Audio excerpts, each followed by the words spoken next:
Hello students, welcome to Pagadia Bal Vidya Niketan online classes. Myself Mamta and we were discussing about type of prepositions और type of preposition में हम लोग mainly बात कर रहे थे preposition of place. So preposition of place में the next one is in front of.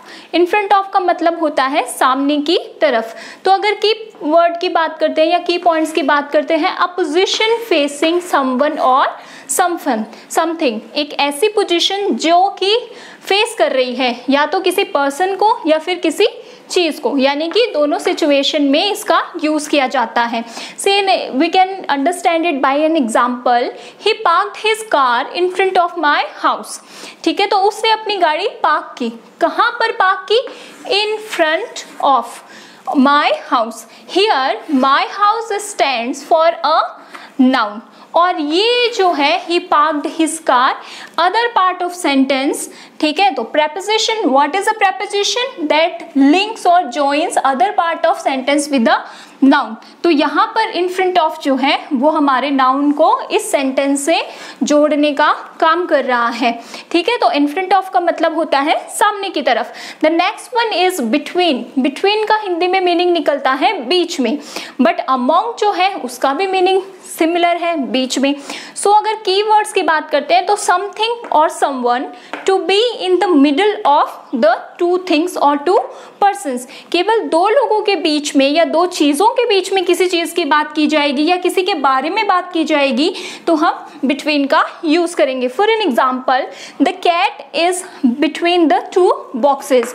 दो बॉक्स के बीच में कैट है, तो यहाँ पर केवल दो चीजों के बीच की बात की गई है, इसलिए यहाँ पर एज अ प्रपोजिशन यूज किया है हमने बिटवीन का. The next one is among. Something और someone to be in the middle of three और मोर अदर थिंग्स और पर्सन.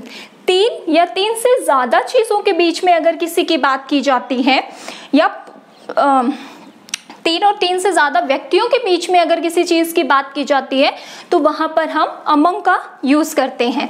जैसे Arun is sitting among the students. अब स्टूडेंट्स है तो ऑब्वियसली एक से ज्यादा की ही बात हुई है. ठीक है, सो यहाँ पर अमंग का यूज किया जाता है. अरुण कहाँ पर बैठा हुआ है? स्टूडेंट्स के बीच में. ठीक है, तो बहुत ज्यादा स्टूडेंट्स हैं जिनके बीच में अरुण जो है वो बैठा हुआ है, that is why we used among. और यहाँ पर दो बॉक्सेस की बात हुई थी, इसलिए हमने बिटवीन का यूज किया था. So the third type of preposition is preposition of direction. Direction का मतलब दिशा दिखाने का जो काम है वो करता है. सो the preposition of time shows direction of movement. movement यानी जो मोशन होता है. ठीक है, from somewhere यानी कि कहीं से चलकर कोई चीज, मूवमेंट करती हुई कोई चीज अगर कहीं पर पहुंचती है तो वो मूवमेंट, बीच का मूवमेंट शो करने के लिए preposition of direction का यूज किया जाता है. सो फर्स्ट इसमें हम बात करते हैं टू का. indicates a motion in the direction of place. ठीक है, मोशन दिखाता है किसकी तरफ? जगह की तरफ. जहां पर आप जा रहे हैं उस मोशन को दिखाने के लिए हम टू का यूज करते हैं. Like he went to market. He went कहां पर गया? मार्केट. ठीक है, सो यहाँ पर जो लिंकिंग वर्ड है वो टू होएगा, जो कि किसको शो करेगा? मोशन को या डायरेक्शन को. Then the next one is up. Up का मतलब होता है ऊपर की तरफ. तो अगर कीवर्ड की बात करें, motion towards a higher position और प्लेस, यानी कि किधर मूवमेंट शो करेगा आपको? ऊपर की पोजीशन की तरफ. ठीक है, जैसे कि we were climbing up the mountain. हम किधर जा रहे थे? ऊपर की तरफ. तो ये जो ऊपर की तरफ का मूवमेंट है ये शो करने के लिए हम अप का यूज करते हैं.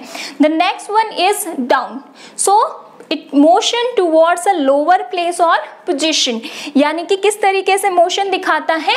नीचे की तरफ. जैसे अप हमें ऊपर की तरफ जाने के लिए यूज करते हैं तो डाउन हम नीचे आने के लिए यूज करते हैं. गो डाउन द स्टेयर्स, यानी कि सीढ़ियों के नीचे जाओ. तो अप और डाउन जो है वो एज अ अपोजिट वर्क करते हैं, ऊपर का पोजीशन दिखाने के लिए और नीचे की पोजीशन को शो करने के लिए. So the next one is from. So from indicates the point of place eight which a motion और जर्नी और एन एक्शन स्टार्ट। तो फ्रॉम हमें क्या बताता है कि कहाँ से कोई जर्नी जो है वो स्टार्ट हुई है, यानी कि मोशन करना आपने कहाँ से स्टार्ट किया है, आपका एक्शन कहाँ से शुरू हुआ है, ये आंसर हमें फ्रॉम प्रपोजिशन के थ्रू मिलता है। For an example, he came from America, वो कहाँ से आया है, अमेरिका से। कहाँ पहुंचा है इसका आंसर नहीं मिला है, बट उसने अपनी जर्नी कहाँ से स्टार्ट की है, अमेरिका से, तो ये आंसर हमें फ्रॉम के थ्रू मिलता है।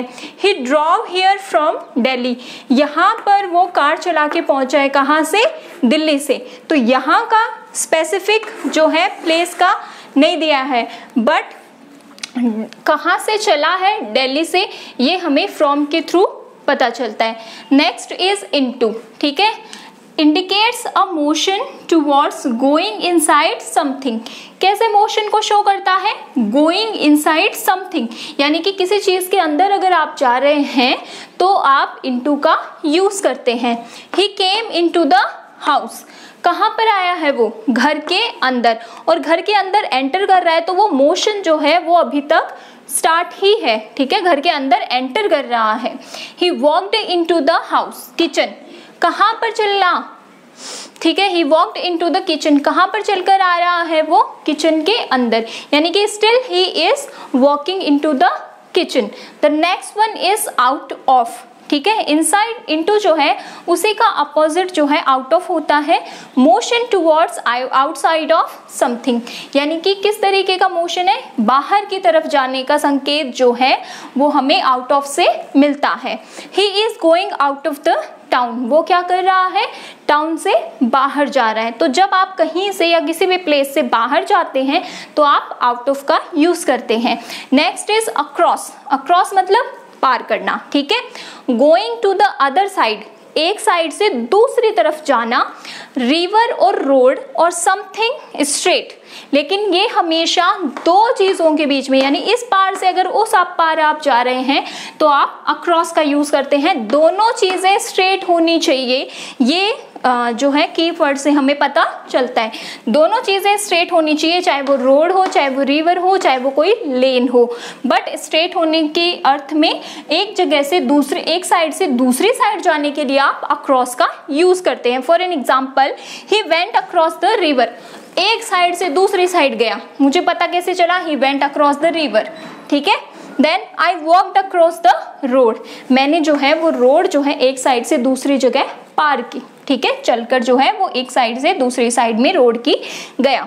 The next one is through, motion in the middle of something, motion in the middle of something जो है वो थ्रू हमें शो करता है। We drove through the tunnel, tunnel क्या होती है, सुरंग जिसको हम बोलते हैं।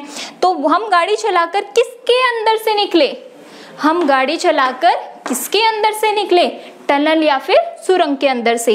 दे केम थ्रू अ फॉरेस्ट, ठीक है, अब वो यहाँ से चल के यहाँ पर पहुंचे हैं, लेकिन मिडिल में जो है वो फॉरेस्ट आए हैं, यानी कि उन्होंने फॉरेस्ट को क्रॉस करते हुए वो यहाँ तक पहुंचे हैं, ठीक है। So these were are three types of preposition, preposition of time जो कि हमें व्हेन का आंसर करता है, प्रेपोजिशन ऑफ प्लेस जो कि हमें वेयर का आंसर करता है, एंड प्रेपोजिशन ऑफ डायरेक्शन जो कि हमें मोशन दिखाता है कि कहाँ से कहाँ तक हुआ, बीच में हुआ, ठीक है, फ्रॉम कहाँ से हुआ, कहाँ पर पहुँचा, इन सब का आंसर हमें प्रेपोजिशन ऑफ डायरेक्शन में मिलता है। So thank you so much.